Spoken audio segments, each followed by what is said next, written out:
Hey girl, hey, welcome back to my channel. It's your girl Misha. Thank you guys for joining me yet again for another review. We are back with a brand new review for Married at First Sight, season 14, episode Infinity. Okay?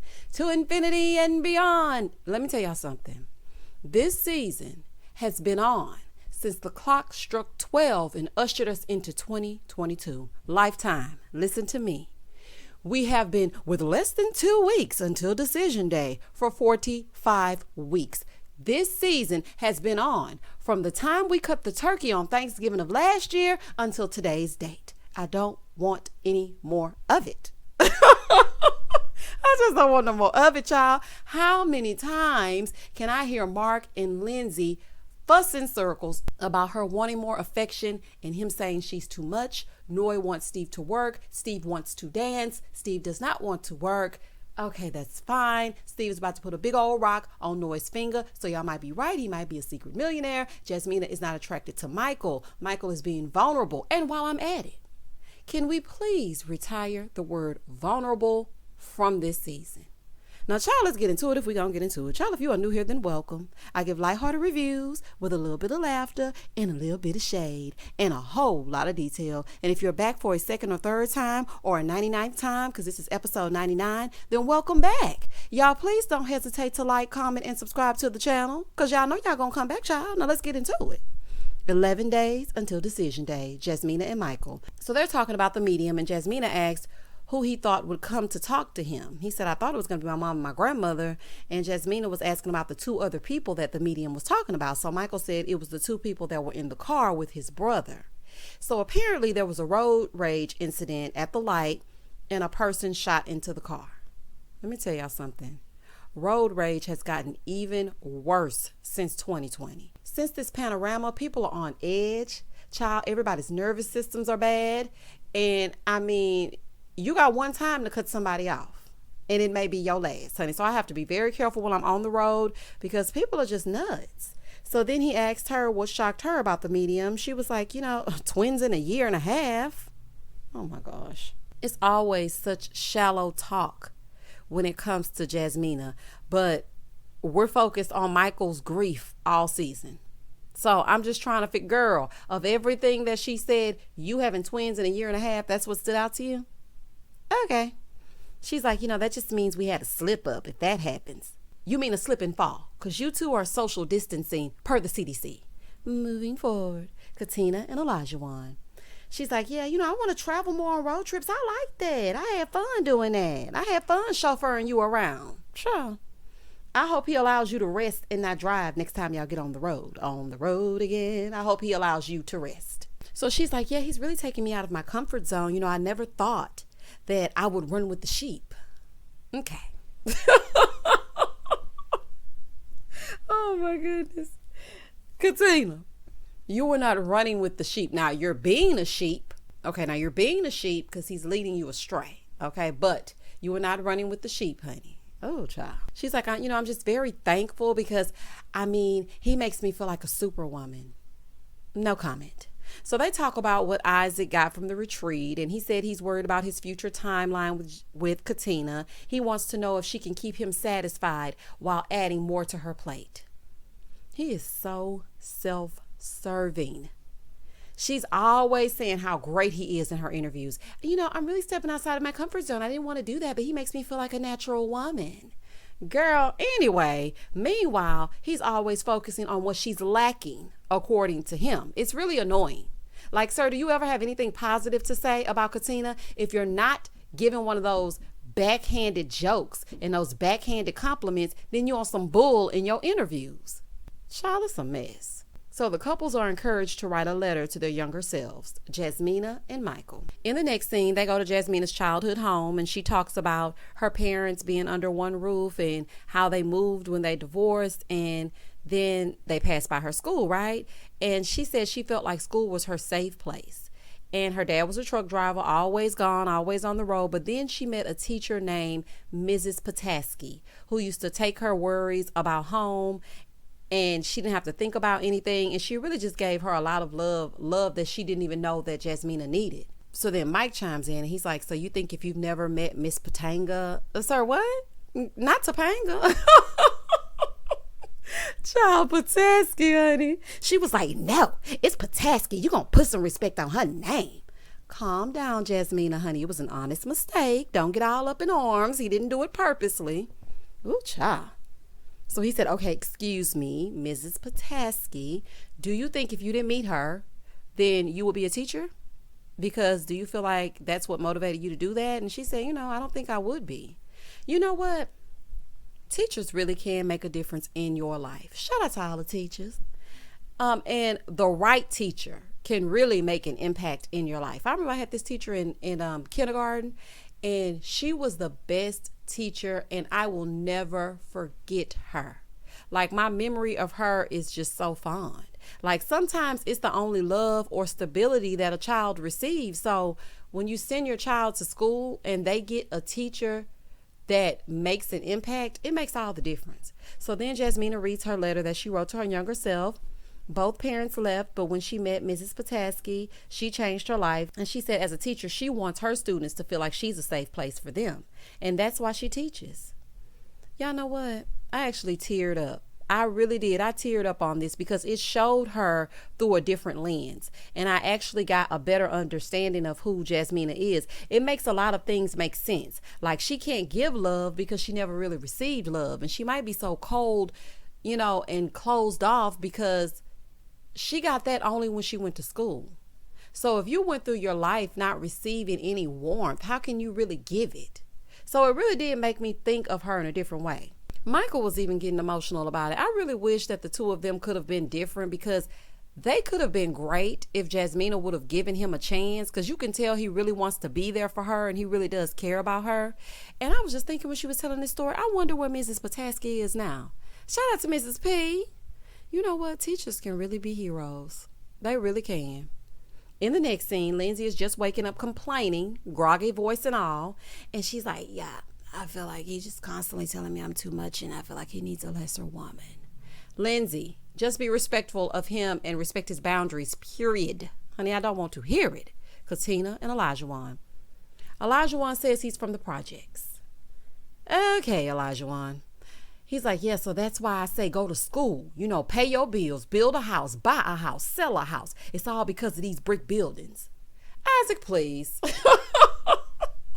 Just please, honey. I don't want to hear it, y'all. I really don't. So Katina was like, I'm just so happy that he's not ashamed of where he comes from. I mean, I'm happy that he's not ashamed of where he comes from either. Like, be proud of it because it helps to shape a part of your character. It's like, I am the way I am because of this place. This may be the reason why we battle so much. Like, this is why I say things the way that I do.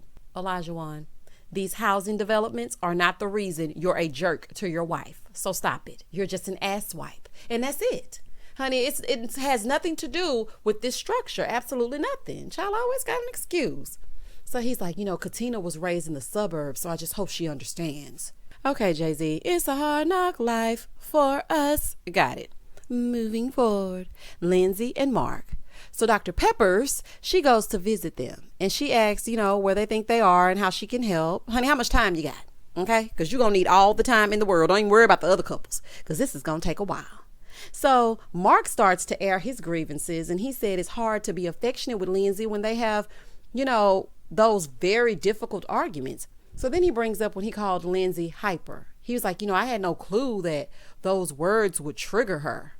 Now, Mark, Lindsay has been complaining about this type of stuff since the time y'all moved in together into that shared apartment. So what exactly are you talking about? So Dr. Pepper said, well, hyper isn't a compliment. I mean, what do you mean by that? So then he explains that she wants to play all day, every day, and she does not want to stop when he tells her to stop. So Lindsay is like, well, he's always saying it like playful when he says stop. Here you go. I've never said that. Then they flash back to the live it all. And I'm like, I said this last review. She was being playful in the moment when she was laying in the bed with him. He just does not like her like that. So he don't want to play. Because if it was somebody he was interested in, he'd be playing all day, every day. And the two of you are playing in my face. Moving forward. So Dr. Pepper said, y'all are basically lacking basic understanding of each other. So Lindsay starts to voice her concerns. And she said she has a wall up, okay, and he can't get in. Basically, the door is closed, okay? There's no penetrating the wall and whatnot. Child, pun intended. Dr. Pepper ain't touched this water in front of her since she sat down. And I'm surprised Lindsay don't have wine, child. Ooh, it's a whole fool. So Dr. Pepper is like, well, why don't you ask him if he doesn't care? So baby, then the music changes because they like to get dramatic and whatnot. And Lindsay says, I'm not sure that I want to hear the answer because I'm not sure this is the right guy for me. Lindsay, if the wall is up, why can't you hear the answer? Because you just say any old thing. That's why.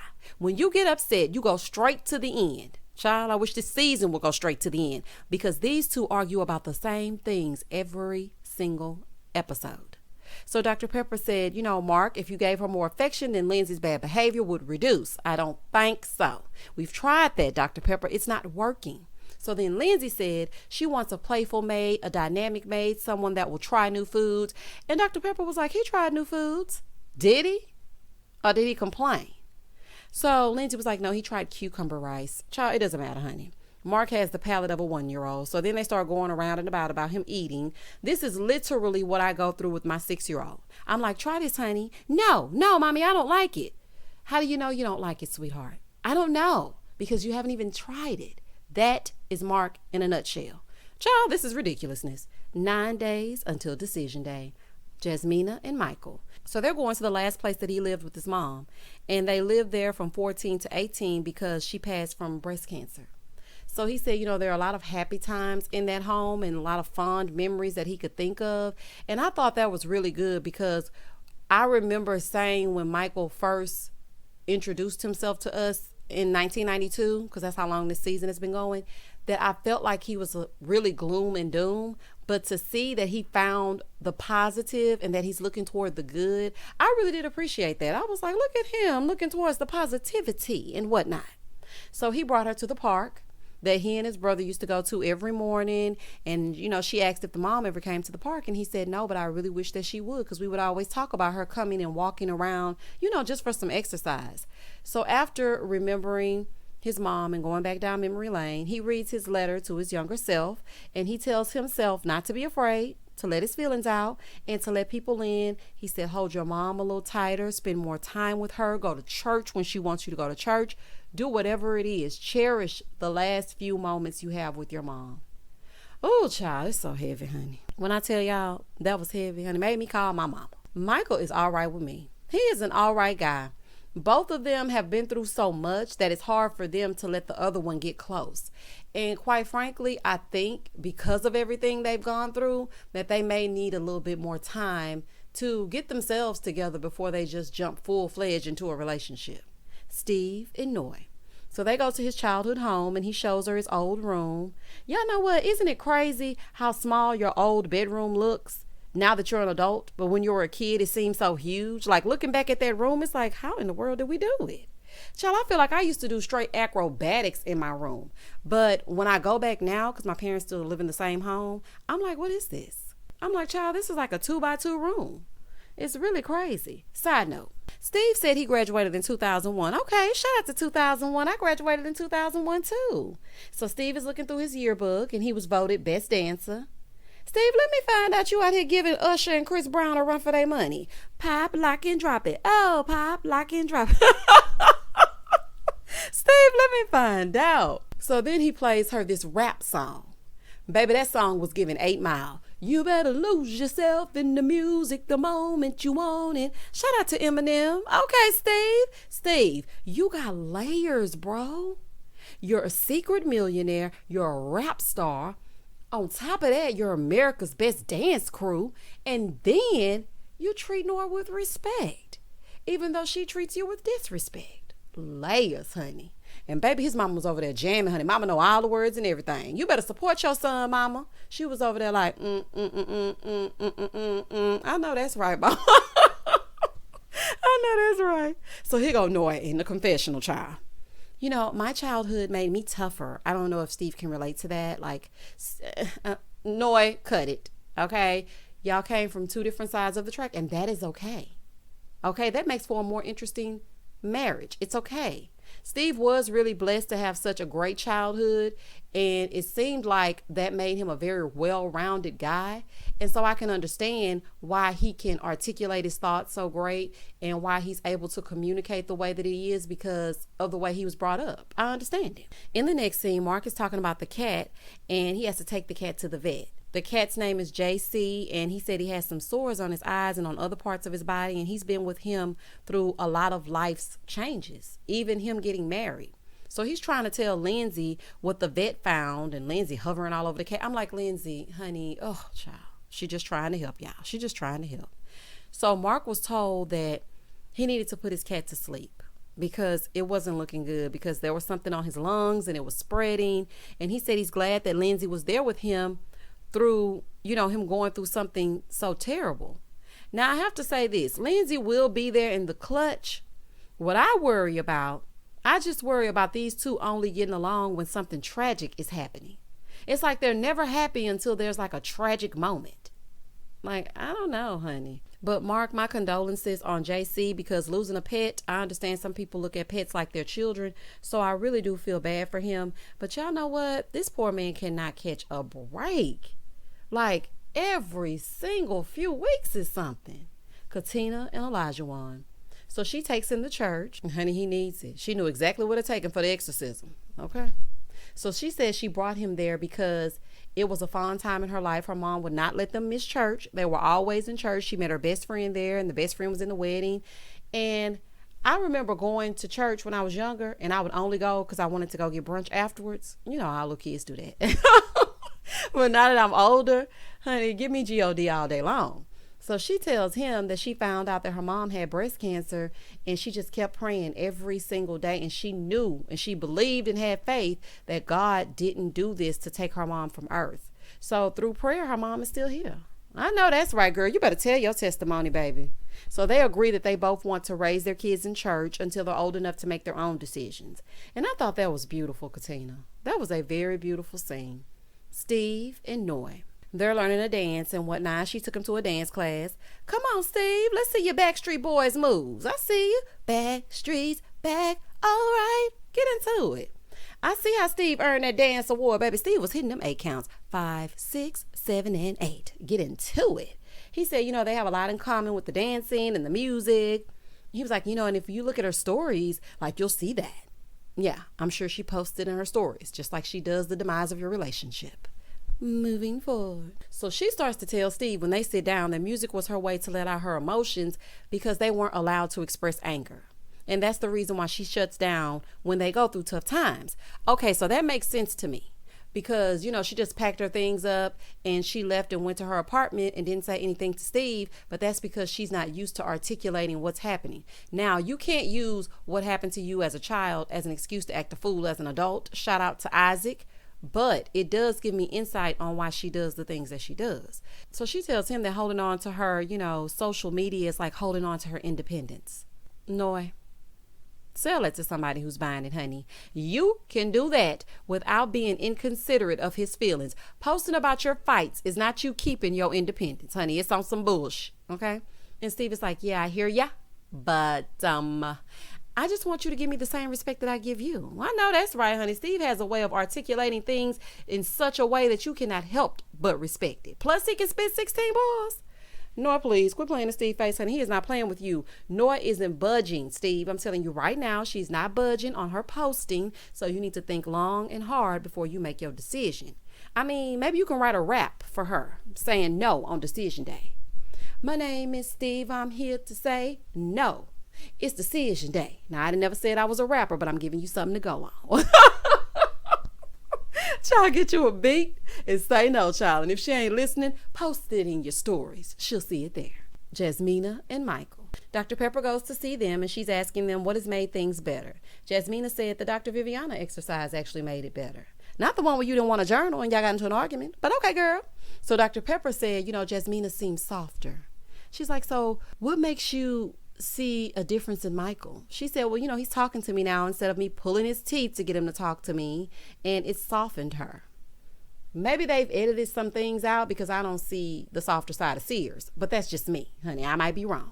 So Michael says that he has to unlearn holding things in, and Jasmina said she has to unlearn being so independent because she was taught to never depend on a man. Because if he leaves you, then you can do it. And I mean, I do have to agree with that. You need to have your own. You need to be able to stand on your own 2 feet.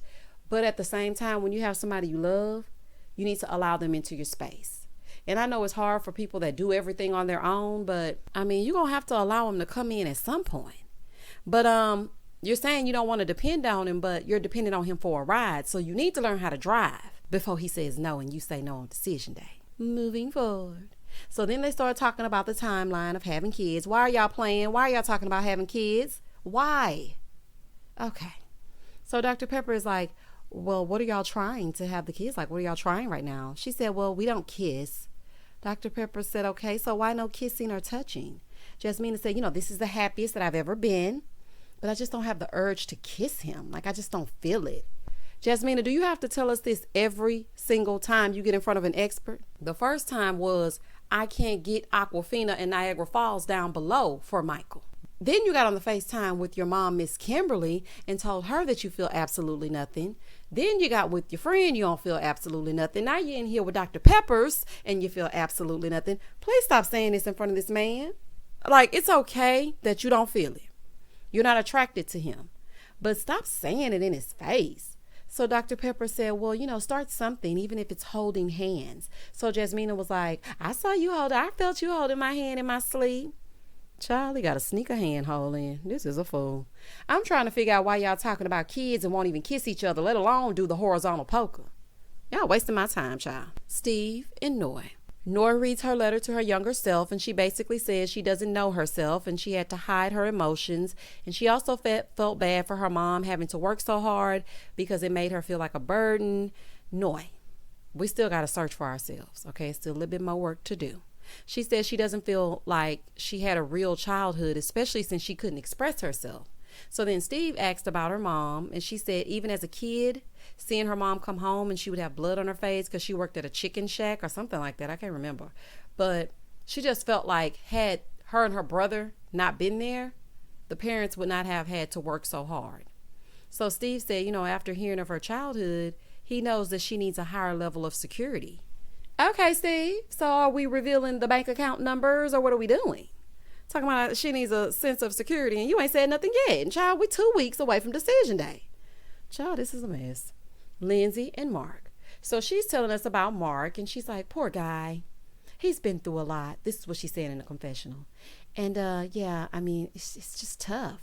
Yeah, and you can't wait to throw it up, okay? When you get upset, I'm not trusting you. Mark ain't been at peace a day since saying I do, okay? Now, maybe that's just me, but ever since he's gotten married to Lindsay, honey, it's one tragedy after the next.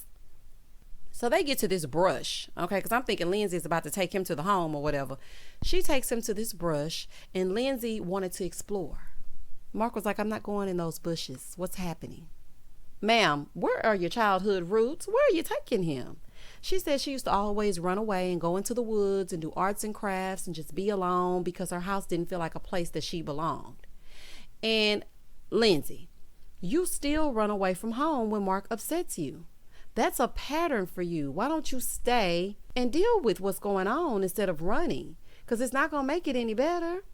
So then she reads her younger self a letter. So then she tells her younger self, you got this. Even though people call you too much, even though people, girl, not you trying to send subliminals to Mark to let him know this is exactly what you do and you need to stop it. And you ain't fooling me, girl. So Mark was like, if I saw more of her vulnerability, then she would see more of my vulnerability. Can we retire the word vulnerability? Oh, child, I'm so sick of it. So Mark pours into Lindsay like he liked to do towards the end of every episode, only for them to fight a little bit later. Steve and Noy. So they're still busting a move. Okay, y'all. So then Dr. Pepper shows up and she said that she would like to see how they've opened up and made the relationship deeper. And Noy says she feels like she's made progress. And then she tells Dr. Pepper that she wasn't allowed to express herself. And she didn't because she was afraid. And she was even kind of like nervous about even saying out loud, I'm angry. But Steve has made it easier for her to express herself. So Steve said, I was just wondering if it could work when she was shutting down like that. Side note, when Steve talks, the death stares that Noy gives him after Steve completes a sentence, always has me cackling. That girl will look him upside his head in a minute. And baby, it is funny to me. So then Dr. Pepper asked about living together. Honey, this is then y'all, Dr. Pepper drops a bomb and says, well, I don't want to be a hypocrite to myself because I live separately. Master P say, what now? You over here preaching success in your part-time marriage? Girl, quit playing with me. Now, I know everybody has their way of doing things, and this could be considered the new normal, but these two are perfect strangers. So I think right now is the time for them to cultivate their relationship. Not she lives somewhere else and he lives somewhere else. So she was like, but wait a minute. This is my second marriage. I've been married for 16 years, but in my previous marriage, I was married for 23. Okay, 16 plus 23. Carry the 1 and divide by 4. Dr. Pepper, you have been married. Girl, Dr. Pepper bring all the boys to the yard. Do y'all hear me, honey? Not a 23 and a 16. She said, but the difference is the first marriage, I was raising children, so we were living together. So that's totally different. When I tell y'all I was in shock when Dr. Pepper says she does not live with her husband, because she just got through telling Katina and Olajuwon a few episodes back, sometimes you don't like your husband. Sometimes you're not going to want to touch him. Dr. Pepper, how would you know? Your man at the house and you at your house. Child, this is a mess. So Noy said, I'm just not sure what way it's going to work out, but I want him to be a part of my everyday life. Noy's not ready for marriage. She just playing a game, child, and I really don't have time. So Steve said, well, I feel like you can't raise kids that way. So we're just going to have to figure it out. Child, not Noy trying to co-parent with her husband. Ma'am, live in the same space. Steve is not about to co-parent and potentially hear about the kids' dance recital on Instagram. This will not work in the long term, okay? Because every time he does something she don't like with them kids on the weekend, it's going to be a fool. Absolutely not. 6 days until decision day. Mark and Lindsay.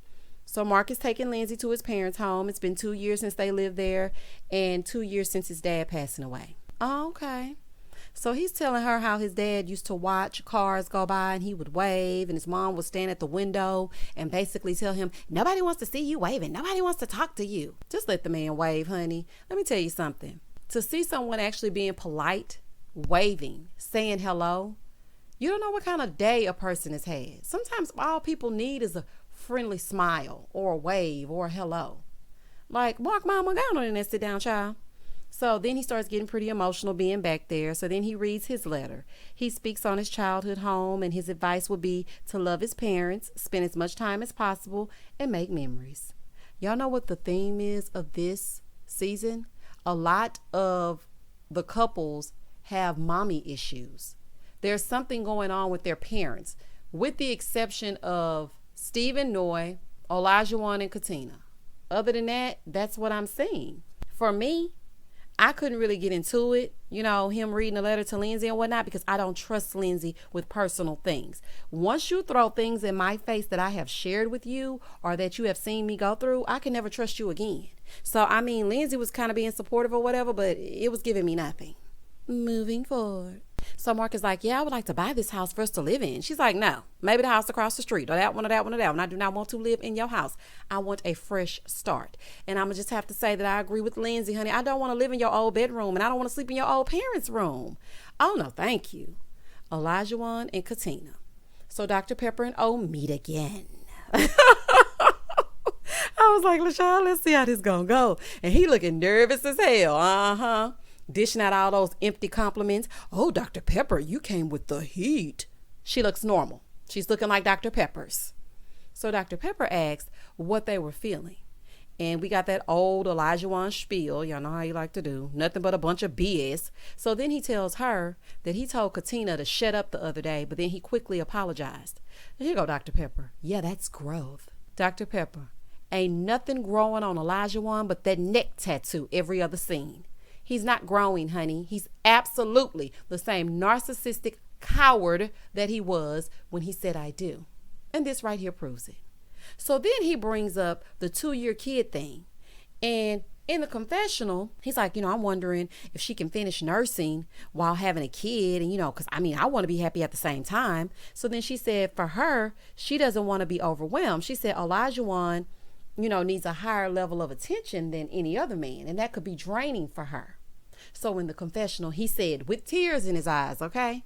And the only reason why he was crying is because he didn't get the woman he wanted. Okay, because I do not think these were tears for Katina. So don't cry for me, Argentina, because I'm not buying it. Okay, you're an ass clown and a coward, and you're going to say that Katina should focus on herself, and in 2 years she can come get you because you ain't going nowhere.